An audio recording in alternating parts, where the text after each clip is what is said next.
and welcome to Telewizja Republika.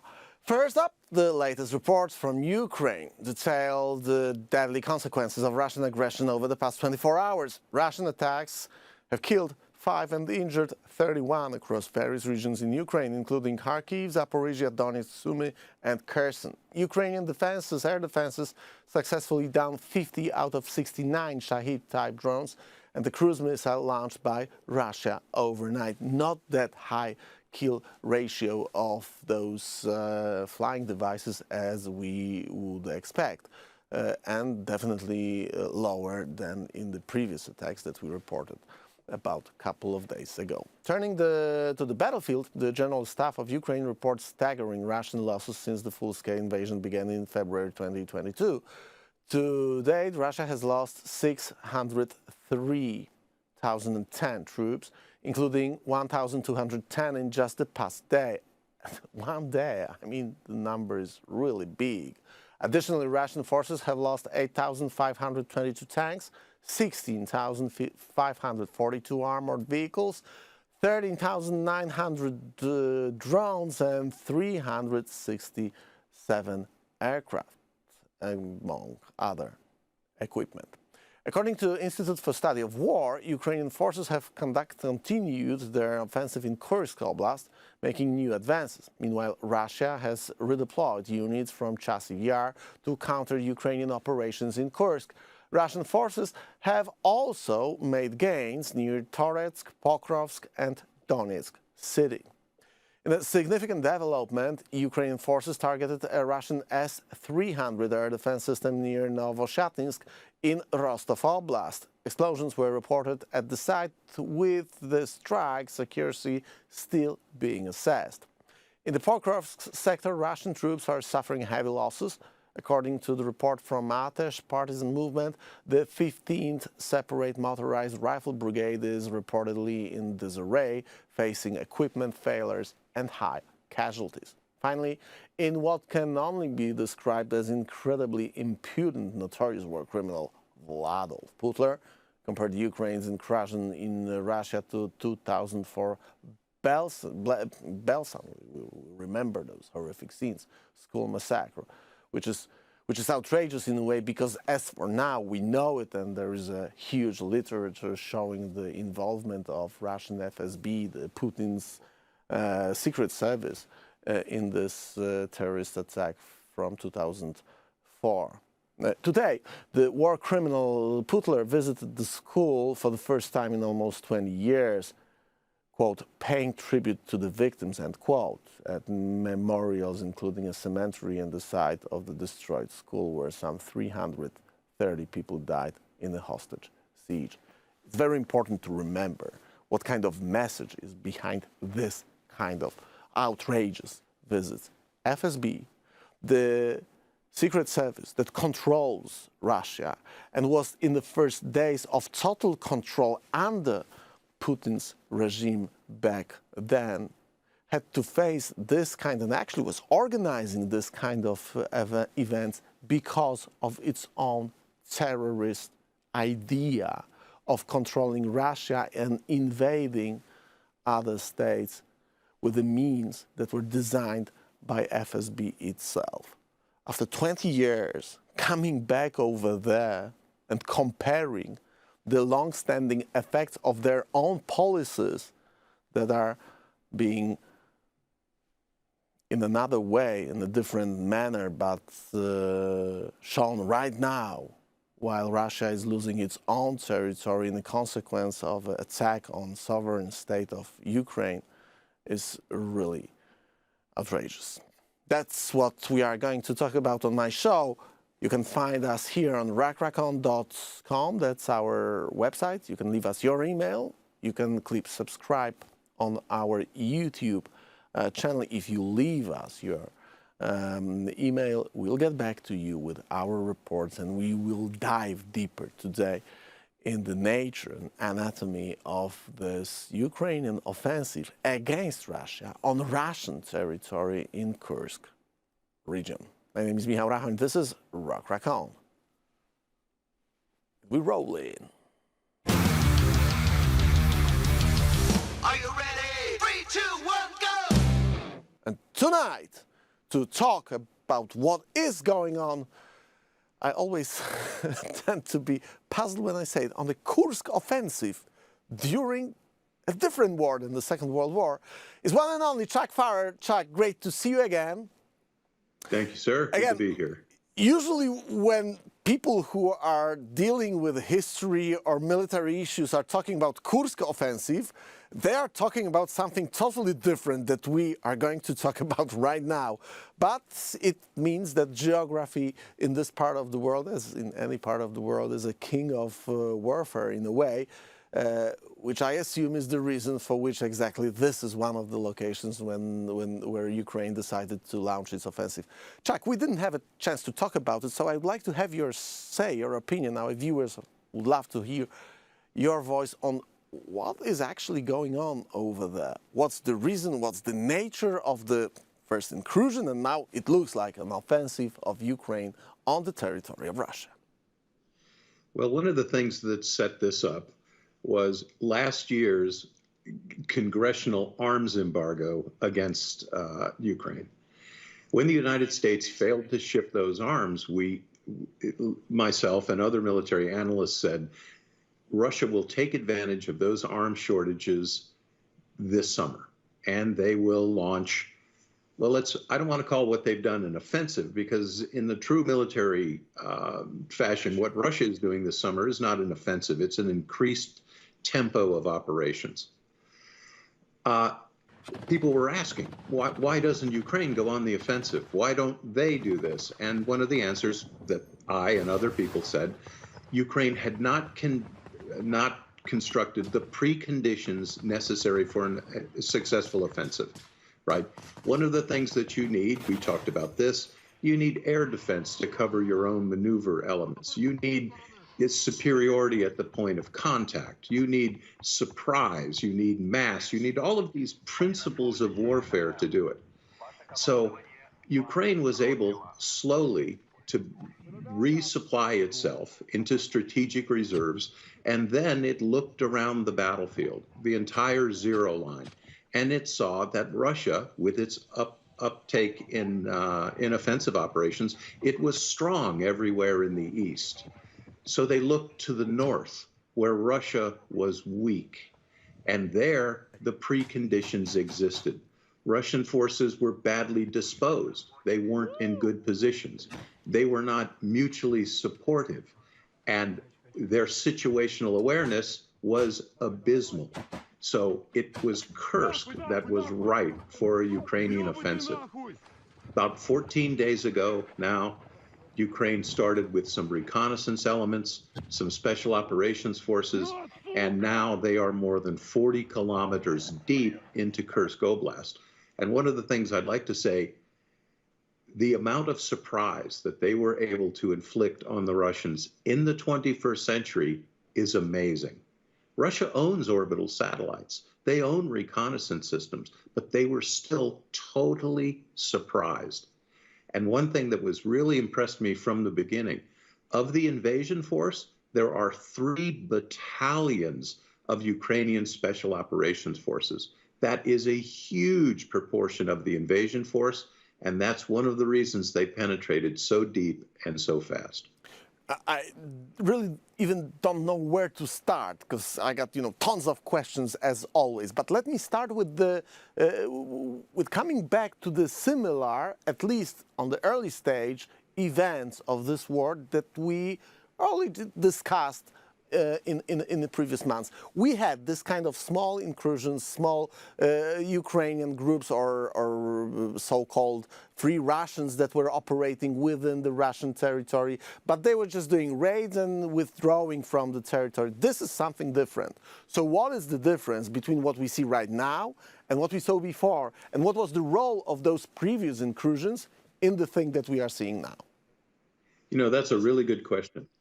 And it depends a little bit on the Ukrainian commander's intent and shaping the operation and taking advantage of situations that present themselves. So in the case of the Belgorod incursions, it was let's call it an unconventional force. They hit targets of opportunity. And probably the main intent of the Belgorod attacks was, one, to resonate in the information space. Hey, we've invaded Ukraine. Rather, we have invaded Russia. Two, a major intent was to get the Russians to react, to get them to send troops to Belgorod, to move troops from Ukraine to Belgorod. I think they had the same initial considerations here, but Ukraine was prepared to follow up on any opportunity. So let's say this could have happened. In the first 48 hours of this incursion into Kursk, had Russia been demonstrated to be ready to go, troops in position, counterattacked vigorously, Ukraine could have pulled back and said, this is a raid. This was an incursion. We've done what we wanted to do. But they found such a weak and brittle defense. The Russians were in such bad shape that the Ukrainians were in position to take advantage of it. And that's one of the things that is an outfall. 4 years ago, 5 years ago, Operation Unifier, the Canadian military turned the Ukrainian military around and turned it into a Western thinking force, where the philosophy is you delegate tactical authority down to the leading edges of your formation. And if your corporal, your lieutenant reports, hey, they're running in front of me, they have the authority to follow them up. And 40 kilometers by 80 kilometers, they control almost 1,200 kilometers, maybe 1,600 kilometers of Russia. It's been a fantastic success. It is a thing. The gravity of the fact that we are talking about is so immense that we are actually reading the reports that this is the first time in the nuclear era that a nuclear empire was invaded and the territory was taken away from the nuclear empire. This is significant because this feature of Russia as a state was used as an excuse for not letting Ukraine operate on the Russian territory. What do you make of it? I mean, we are weeks in this process. So what do you make of the effects and of the situation between Russia and Ukraine and Russia and other major global players? Yeah, it's really interesting. Here is something that the Russians should do. They should simply try to seal off the area that Ukraine has captured in Kursk. That's the militarily sound thing to do. Politically, is that good for Putin? No, it isn't. Ukraine is likely to expand the territory that they've taken, and we'll get into that in a moment, how they're going to almost double the amount of terrain that they hold. It's been 2 weeks. There is no large counterattack from Russia coming. So we have to draw from that. In the first place, by picking Kursk as a place to attack, Ukraine was very smart.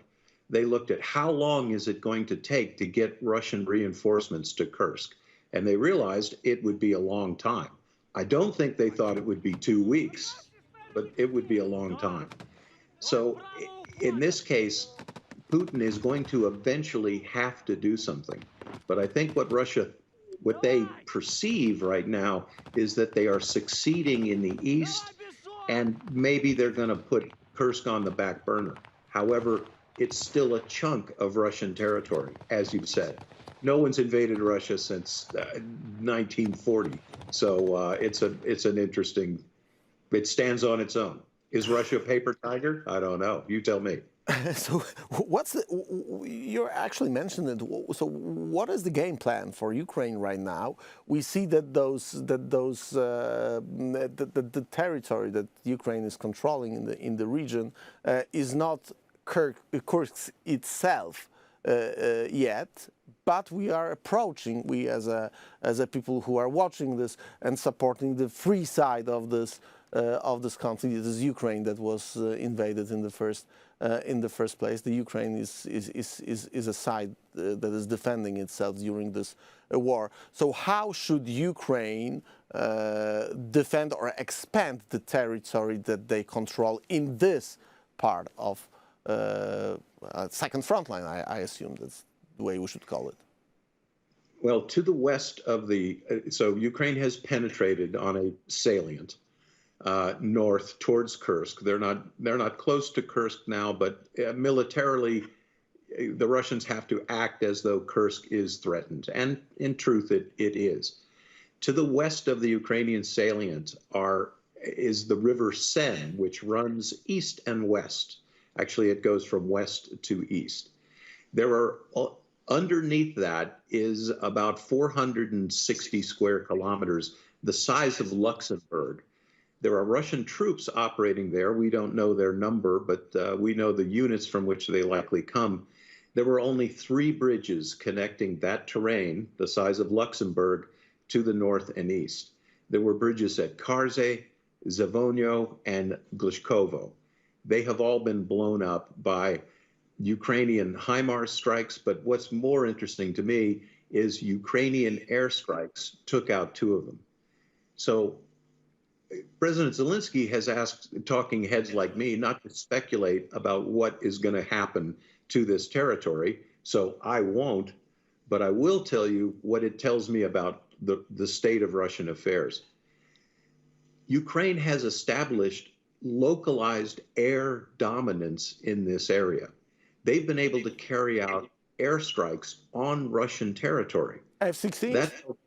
Yes, real. So think of this, Ukrainian airplanes dropping bombs on Russian targets.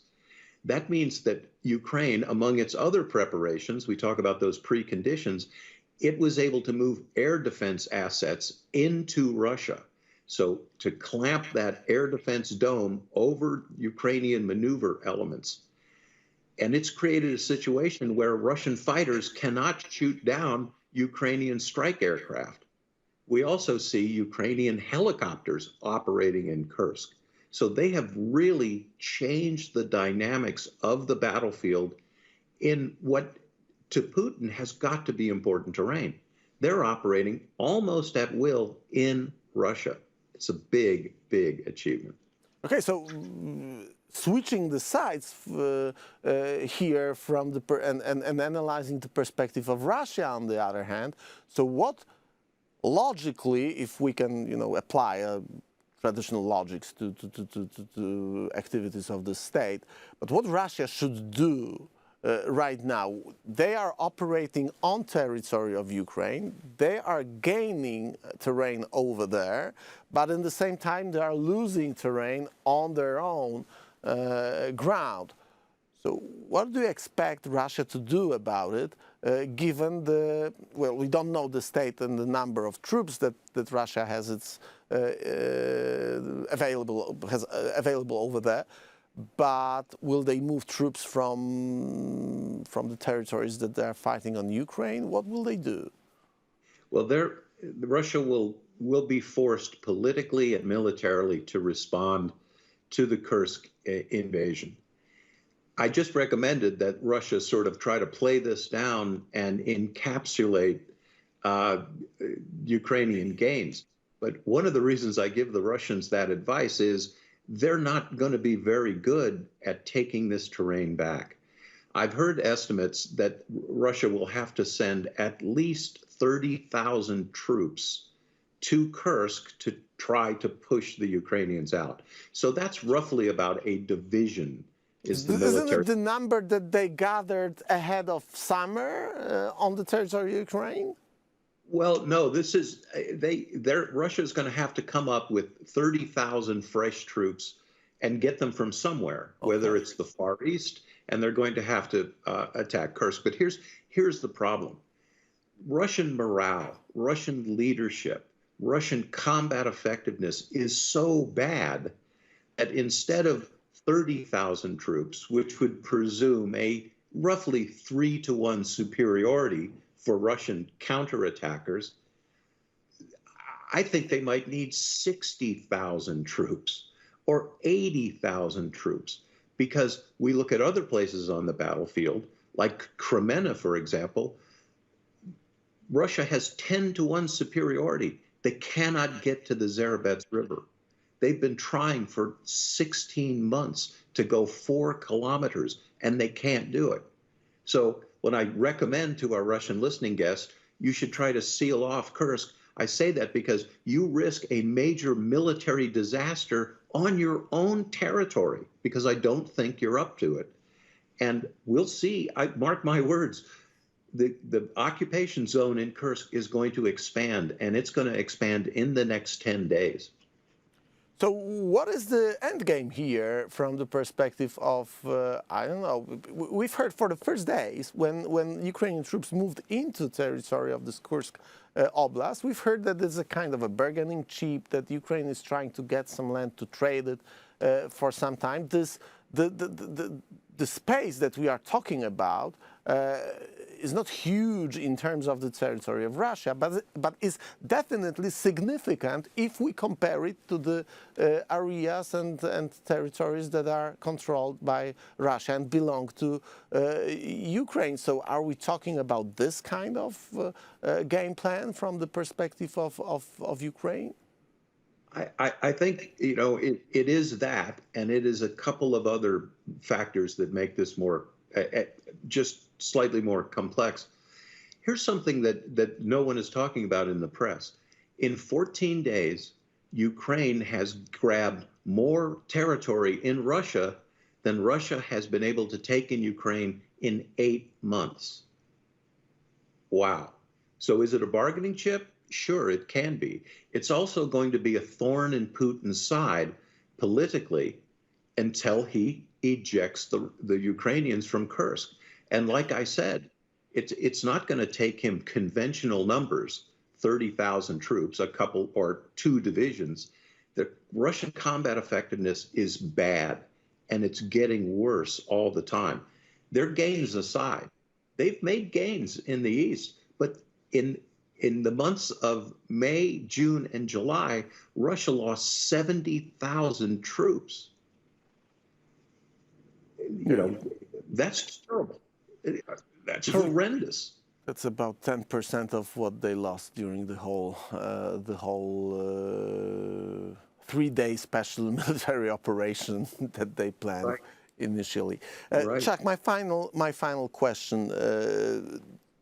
What is the meaning of, and what is the political message in terms of the international relations? I'm not referring to the internal American politics, but what is the political message? What is the geopolitical reason for which USA decided to turn a blind eye on using of the certain types of ammunition and certain types of weaponry, basically on the territory of Russia? Because that's obvious. You just mentioned HIMARS attacks that destroyed bridges that are on the territory of Russia. Well, I think our viewers know how disappointed I am in the way Washington has been handling this war. Ukraine did not start this war. It did not provoke this war. It has sought peaceful solutions. It was Ukraine who came first to the negotiating table, if people remember back in those days. I think finally Washington has seen that it is absolutely necessary, and I hate to say this, to give permission to Ukraine to use the weapons that it absolutely needs in a 21st century war. So I'm glad this has happened. I think that we can all say that the troops that Ukraine has put into Kursk, they are well behaved. Even Russian civilians comment that they've been told by Ukrainian troops their lives and property will be safeguarded. There is no looting, there is no murder, there is no rape. This is a military operation conducted in accordance with the rules of warfare. And Ukraine has literally turned the tables on Putin. Now it's his terrain that's being occupied. Actually, I just realized that what we are seeing right now is the answer to the issues that you raised among really a couple of other, not too many military experts, that show what is the effect of expanding and allowing Ukraine to act as if any state could or should operate when attacked. Because as to this moment, the front line was controlled and defined by Russia. Because Russia decided where this war can occur, because Ukraine wasn't allowed to operate in any other space. So bringing those troops in some new regions just changes completely it looks to me like it changes completely the logics of this whole war. You know, that's a really profound observation, because in a war, you want to dictate the time and place of battle. You want to dictate that to your enemy. You don't want the enemy to dictate where and when and how you're going to fight. It's not just, it's so much more than just taking the fight to the enemy. We're talking about initiative, momentum, everything else. So, and again, Ukrainian commanders looked at the entire zero line and they didn't find a place of relative Russian weakness. So in terms of economy of force, bang for the buck, they simply looked north, and this has succeeded. This is going to be a major chapter in this war. This is not an occurrence that is going to go away. It's going to take a lot to get Russia on the ball, to get Ukraine out, a lot. So it looks, at least for now, that we do have three significant major victories of Ukraine. One, the first counteroffensive that kicked Russia out of the vast majority of Ukrainian territory. The Black Sea, destroying of the Black Sea fleet without actually having a fleet of its own. And now the Kursk offensive, the third one. Chuck, thank you very much for your time. Thanks for your presence and for walking us through this very interesting the process that we are witnessing and commenting for some time. Chuck, thank you very much. All the best to you. Ladies and gentlemen, thank you for your time. We come back with our program tomorrow. Before we go, you can visit us on rackracon.com. You can find our Substack over there. You can leave us your email. We'll get back to you with our reports on what is going on the front lines of the ongoing war against the West. See you soon.